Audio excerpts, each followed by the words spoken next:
अस्सलामुअलैकुम रहमतुल्लाहि वबरकातुहू। आखिर दो बच्चों की मां भाग गई। बच्चे शौहर रोते रहे, गिड़गिड़ाते रहे। उसके बाद क्या हुआ, बहुत ख़तरनाक मंज़र और वाक़या है। तो आप लोग इस वीडियो को आखिर तक देखें और वीडियो पसंद आए तो वीडियो को शेयर करें। ये मुफ्ती एम कासमी साहब ये बता रहे हैं, समझा रहे हैं कि इसका वाक़या पेश क्या आया। तो आप लोग इस वीडियो को ज़रूर देखें। चलिए आप लोगों को वीडियो दिखाते हैं। अस्सलामु अलैकुम वरहमतुल्लाहि वबरकातुहू। आज जो वाक़या मैं आप लोगों को सुनाने जा रहा हूँ, ये वाक़या बहुत इबरतनाक है। और हमारे माशरे में जो बेपर्दगी फैल रही है ना, तो बेपर्दगी का जो ख़तरनाक अंजाम हो सकता है, उसको समझने के लिए ये वाक़या बहुत अहम है। आजकल मैं आप लोगों को वाक़या सुना रहा हूँ जो मेरे साथ पेश आए या जो लोगों ने मुझसे मालूम किए। तो अगर आपके भी जहन में कोई वाक़या हो सच्चा जो लोगों के लिए नसीहत का ज़रिया बन सकता है, तो आप उस पूरे वाक़े को लिख कर या रिकॉर्ड करके 7417810799 या फिर askam.kasmi@gmail.com पर सेंड कर सकते हैं। आज का जो वाक़या है ये भी बिल्कुल सच्चा वाक़या है और मेरे साथ ये वाक़या पेश आया। ये वाक़या सुनाने का मकसद आप लोगों के अंदर दीन की अहमियत को पैदा करना है। हम और आप दीन की अहमियत को समझें। दीन के जो अहकामात हैं वो कोई छोटे मोटे नहीं होते, छोटी चीज़ें नहीं होती, बल्कि दीन का एक एक हिस्सा जो है ना, हमारी ज़िंदगी के लिए बहुत अहम है। ये वाक़या हमारे फ़िरोज़ाबाद का ही है। एक साहब एक मरतबा मुझे अपने घर ले गए, कहने लगे मुफ्ती साहब आपसे कुछ मशवरा करना है। तो जब मैं उनके घर गया तो जिस रूम में वो रहते थे उस रूम में उन्होंने मुझे बिठाया, पानी वगैरह पिलवाया। तो मैंने देखा कि उस रूम के एक दरवाजे पर लॉक लग रहा था, यानी एक दरवाज़ा जो डायरेक्ट बाहर जाने का था ना, उस पे लॉक लग रहा था, और जो उनके अंदर घर से होते हुए दरवाज़ा था बाहर जाने का, वो ओपन था।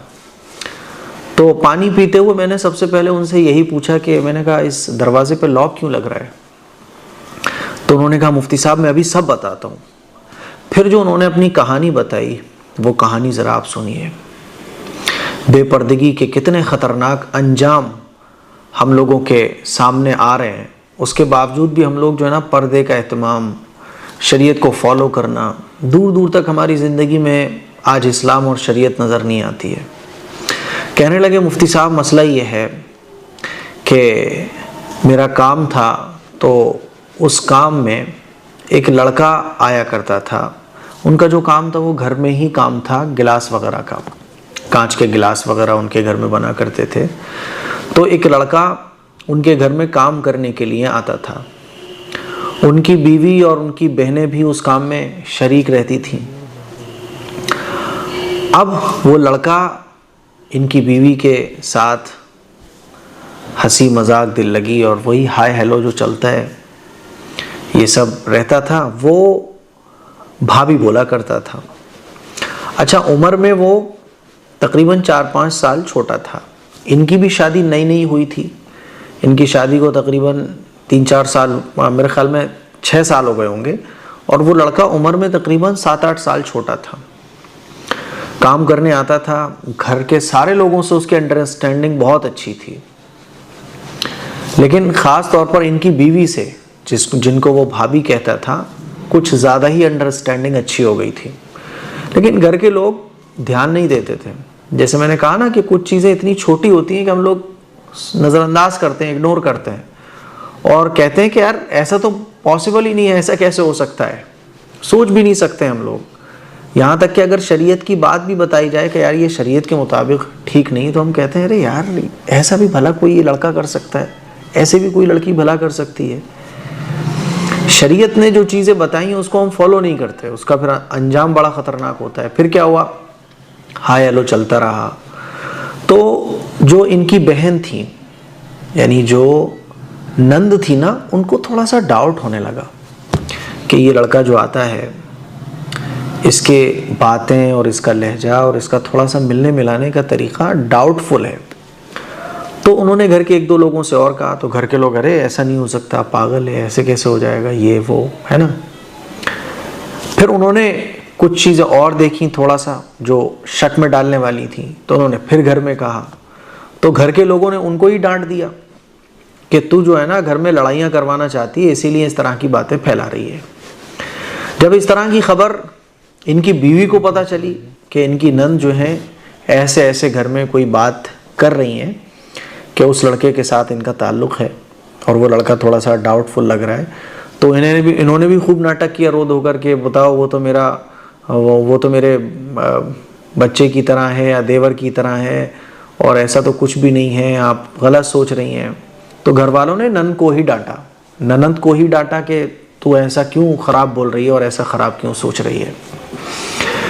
लेकिन वो कहते हैं ना कि जुर्म और जो गुनाह होते हैं और इस तरह के जो नाजायज़ ताल्लुकात होते हैं वो छुपाए नहीं छुपते हैं, क्योंकि शैतान चाहता ही है फसाद फैलाना। अगर शैतान इनको छुपाए रखे, किसी को पता ना चलने दे, तो उसका मकसद हल कहाँ होगा। वो तो चाहता है कि आखिरत की भी रुसवाई हासिल हो और दुनिया की भी रुसवाई हासिल हो। बहरहाल कई महीनों के बाद ननद की बात पर कोई यकीन नहीं करता था।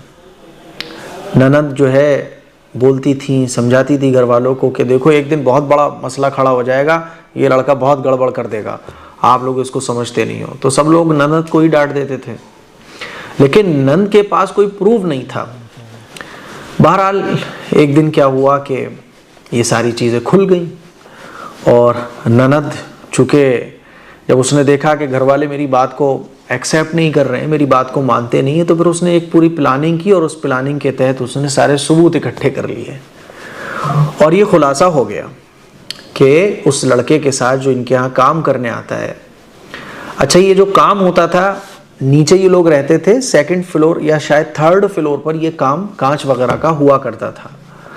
तो जाहिर है कभी कोई नीचे आ रहा है, कोई ऊपर जा रहा है। तो जब ये खुलासा हो गया और ये प्रूव्ड हो गया कि हाँ उस लड़के का इनकी बीवी के साथ ताल्लुक़ है, यानी भाभी के साथ ताल्लुक़ है, तो फिर एक हंगामा खड़ा हुआ। इस लड़के का घर में आना बंद करवा दिया गया। जब लड़के का घर में आना बंद हो गया तो ये जो इनकी बीवी थी, जो तकरीबन 2 बच्चों की माँ भी थी, ये 2 बच्चों की माँ थी, तो इसने क्या करना शुरू किया कि जो दरवाज़ा था डायरेक्ट कमरे से बाहर जाने वाला, उस दरवाजे से जाना शुरू किया मुलाकात के लिए। अच्छा, घर वालों को जब खबर लगी तो फिर घर वालों ने उस दरवाजे पर ताला डाल दिया। तो मैंने जो पानी वगैरह पीते हुए उनसे पूछा था कि इस कमरे पे ताला क्यों पड़ा हुआ है, तो उसकी वजह ये थी कि जब इनकी बीवी के भागने के चांसेस बढ़ने लगे तो इन लोगों ने उस रूम के दरवाजे पर ताला डाल दिया और अंदर से जाने का रास्ता ओपन किया, ताकि अगर ये कभी इनकी बीवी भागती है तो कम से कम पता तो चले कि ये जा रही है और घर वाले रोक लें। ये साहब अपनी बीवी से बड़ी मोहब्बत करते थे, बहुत मोहब्बत करते थे, और इनके जो घर वाले हैं वो भी इनसे बड़ी मोहब्बत करते थे। लेकिन उस लड़के की मोहब्बत का नशा इनके दिमाग पर ऐसा सवार हुआ, ताले लग गए, मोबाइल पर भी पाबंदी हो गई, और इस औरत ने तकरीबन 3-4 महीने ऐसे लोगों को फील कराया कि अब इसके उस लड़के से कोई ताल्लुक नहीं है। 3-4 महीने के बाद जब सब नॉर्मल हो गया,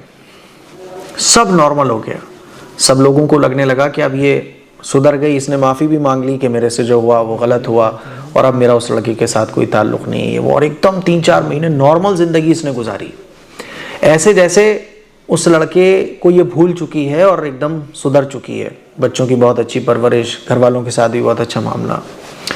जब सब कुछ नॉर्मल हो गया तो इन लोगों ने उस लॉक को खोल दिया। या मैं आगे की कहानी बता रहा हूँ, उन्होंने तो मुझे बुलाया था इस मसले के बारे में कि मुफ्ती साहब क्या करना चाहिए, तो उस वक्त जो मैंने उनको मशवरे दिए वो दिए, तो ये बात उस वक्त ख़त्म हो गई थी। अब आगे क्या हुआ कि जब सब नॉर्मल हो गया और मेरे मशवरों पे इन्होंने अमल भी किया तो वो नॉर्मल हो गई, और सारी चीज़ें जब नॉर्मल हो गई तो उन्होंने उस लॉक को खोल दिया कि भाई जब सब नॉर्मल है तो अब लॉक लगाने का क्या मतलब है। एक रूम से बाहर जाने का दरवाज़ा बहुत ईजी है, एक है थोड़ा सा अंदर जाके, है ना। तो उन्होंने उस लॉक को खोल दिया, लॉक भी खुला रहा, सब कुछ बढ़िया चलता रहा। अब इस औरत के माइंड में जो शैतानी प्लानिंग चल रही थी वो आप देखिए। जब लॉक खुल गया, सब लोगों का जहन इस तरफ से हट गया, सब अपने कामों में बिजी हो गए। फिर इसने क्या किया कि एक दिन सारी प्लानिंग के साथ, तैयारी के साथ, हालांकि इस औरत के 2 बच्चे थे, 2 बच्चों में एक बेटी थी जो तकरीबन 3 या 4 साल की थी और एक बेटा था जो तकरीबन 2 साल का था। आप इमेजिन कीजिएगा अभी आगे। सारी प्लानिंग वगैरह करके ये एक दिन उस लड़के के साथ फरार हो जाती है। उस लड़के की जो उम्र थी ना, तकरीबन 6-7 साल छोटा था वो लड़का, और ऐसे ही उस वक्त उसकी उम्र रही होगी जब वो लड़का भागा था इसको लेकर, तकरीबन 22-23 साल की, और इसकी उम्र रही होगी तकरीबन 30 साल की। ये उस लड़के के साथ फरार हो जाती है, और जब फरार हो जाती है, अब घर वालों को पता चलता है कि ये तो फरार हो गई, बच्चों को छोड़ के फरार हो गई। हैरानी की बात यह है कि 4 साल की बेटी, 2 साल का बेटा, 2 बच्चों को छोड़ के फरार हो गई। मेरे ख्याल में एक छोटा बच्चा और भी था, 3 बच्चे थे, गालिबन 2 बच्चे थे। तीनों बच्चों को छोड़ के ये फरार हो जाती है। जब फरार हो जाती है, हस्बैंड को पता चलता है, बहुत रोते हैं वो, और घर वाले तलाश शुरू करते हैं तो पता चलता है कि वो वहाँ जाके रह रही है। उसको पकड़ के लेके आते हैं, FIR वगैरह दर्ज करवाते हैं, जो भी कुछ है। जब उसको पकड़ के लेके आया जाता है औरत को, तो घर पे वो दोबारा आती है और उसको समझाने की कोशिश की जाती है। ये उसके सामने हाथ भी जोड़ते हैं, उसके पैर भी पकड़ते हैं। पहले तो वो वहाँ से आ ही नहीं रही थी, बड़ी मुश्किल में कुछ लोगों के ज़रिए इसको लेके आया गया कि एक बार बात करनी है, एक बार बात करनी है। बच्चों का दिलासा दिया गया, लेकिन ये किसी की भी सुनने को तैयार नहीं थी, और आखिरकार इसने फिर उसी लड़के के साथ रहने का फैसला किया। बच्चों को भी नहीं देखा, शौहर रो रहा था, आंखों से उसके आंसू थे, दहाड़े मार मार के रो रहा था, बोल रहा था कि ऐसा मत करो, नाम लेके बोल रहा था, मैं नाम किसी का भी जाहिर नहीं कर रहा हूँ, ऐसा मत करो, ऐसा मत करो। कई लोग रो रहे थे, लेकिन वो औरत किसी भी की भी सुनने को तैयार नहीं थी। उसको तो उसी लड़के के साथ रहना था, और फिर आखिरकार वो उस लड़के के साथ रहने लगी। और आज भी वो इसी फिरोज़ाबाद में, शायद उसी मोहल्ले में या गालिबन उससे किसी दूसरे मोहल्ले में, उसी लड़के के साथ आज भी रह रही है। 2 बच्चों को छोड़ गई, सालों गुजर गए, कभी उसने अपने बच्चों के बारे में नहीं पूछा, कभी बच्चों की उसके दिल में मोहब्बत भी नहीं आई। अल्लाह बेहतर जाने कैसी शैतानियत उसके दिमाग पे सवार हुई। अब वो उसी लड़के के साथ बहरहाल रह रही है। अच्छा, इस औरत की जिससे इन्होंने शादी की थी, हमारे जो मिलने वाले थे, इसकी माँ नहीं थी, इसके बाप थे, वो भी बहुत बूढ़े हो चुके थे, घर के हालात बिल्कुल भी ठीक नहीं थे। तो इन्होंने इससे जो शादी की थी वो तरस खाकर की थी कि गरीब बच्ची है, इससे मैं निकाह कर लेता हूँ। लेकिन कुछ ऐसा सिस्टम बना, हालांकि इन्होंने डिवोर्स नहीं दी, अब ये उसी आदमी के साथ रह रही है। और आप लोगों को पता होना चाहिए कि जब तक डिवोर्स नहीं होती है तो औरत अपने पहले ही वाले शौहर के निकाह में मानी जाती है, जब तक डिवोर्स नहीं होती है। अगर कोई किसी दूसरे के साथ रहना शुरू कर देता है तो वो नाजायज़ और हराम ताल्लुक़ उसको कहा जाता है। बहरहाल इस वाक़े को तकरीबन मेरे ख़्याल में 6-7 सालें तो गुजर ही गई हैं, 6-7 साल इस वाक़े को गुजर चुकी हैं। उस औरत ने ना बच्चों को पलट कर देखा, न कभी ये सोचा कि मैंने गलती की है। बहरहाल वो उस आदमी के साथ खुश है जो शरीय एतबार से वो निकाह नहीं है, वो नाजायज़ ताल्लुक़ है, आज भी उसी के साथ रह रही है। मेरे अज़ीज़ भाइयों, मेरी बहनों, ये अंजाम है बेपर्दगी का, ये अंजाम है रसूलुल्लाह सल्लल्लाहु अलैहि वसल्लम की तालीमात को फॉलो ना करने का। जब हम शरीयत से दूर होते हैं ना तो शैतान हमारे ऊपर हावी हो जाता है। जब हम शरीयत को फॉलो नहीं करते तो फिर शैतान हमें अपना रास्ता फॉलो करने के लिए बोलता है, और वो हमारे दिमाग पर, हमारी बॉडी पर इस तरह से काबू पा लेता है कि हम अच्छा बुरा नहीं देखते, फिर हम वो देखते हैं जो शैतान हमें दिखवा रहा होता है। हदीस में आता है ना कि शैतान जो है ना, एक बदकार आदमी के और गुनहगार आदमी के रगों में खून की तरह दौड़ता है। इसीलिए आपने देखा होगा कि जब आदमी का दिमाग इस तरफ जाता है ना प्यार का चक्कर, इश्क का चक्कर है ना, गलत कामों का चक्कर, तो कितने ही उसको समझाओ फिर उसको कुछ समझ में नहीं आता। उसको तो बस वो दिखता है जो शैतान उसको दिखा रहा होता है। बहरहाल उन्होंने फिर रोते राते 1 साल बाद दूसरी शादी कर ली। खुश रह रहे हैं, अल्लाह का शुक्र है, बच्चे भी खुश हैं। लेकिन जब भी बच्चे मिलते हैं तो कहते हैं कि हमें तो शर्म आती है कि वो हमारी अम्मी क्यों बनी, उन्होंने तो हमें पलट कर भी नहीं देखा। और माँ की मोहब्बत की तो जो मिसालें दी जाती है ना, तो इस वाक़े को जब मैं कभी सुनाता हूँ और आज आपको फ़र्स्ट टाइम सुना रहा हूँ, तो मैं सोचता हूँ कि ऐसी ऐसी माएँ भी गुज़री हैं। बहरहाल अल्लाह ताला उनको, उन भाई साहब को अपने हिफ्ज़-ओ-मान में रखे और उस औरत को हिदायत दे और इस तरह से गुनाहों से हम सब की हिफाजत फरमाए। बेपर्दगी के ये ख़तरनाक अंजाम हमारे माशरे में हो रहे हैं, लेकिन उसके बावजूद भी हम लोग फ़िक्र भी कर रहे हैं, अफसोस भी कर रहे हैं, लेकिन शरीयत को फॉलो करने के लिए तैयार नहीं है। इसीलिए मैं आप लोगों से दरख्वास्त कर रहा हूँ फिर दोबारा कि पर्दे के जो अहकामात हैं उनको फॉलो कीजिए। अपने घर की बच्चियों का, अपने घर में रहन सहन का तरीक़ा, शरीयत ने जो पर्दे के अहकाम बताएं उसके मुताबिक कीजिएगा। मुझे उम्मीद है कि ये वाक़या आप लोगों को बहुत सारे सबक देगा, बहुत सारी नसीहतें आपने हासिल की होंगी। इस तरह का अगर कोई वाक़या भी आपके जहन में है जिससे लोगों को नसीहत हासिल हो सकती है, तो आप वो पूरा वाक़या ईमेल एड्रेस पर या नंबर पर ज़रूर व्हाट्सअप कीजिएगा। अस्सलामु अलैकुम वरहमतुल्लाहि वबरकातुहू।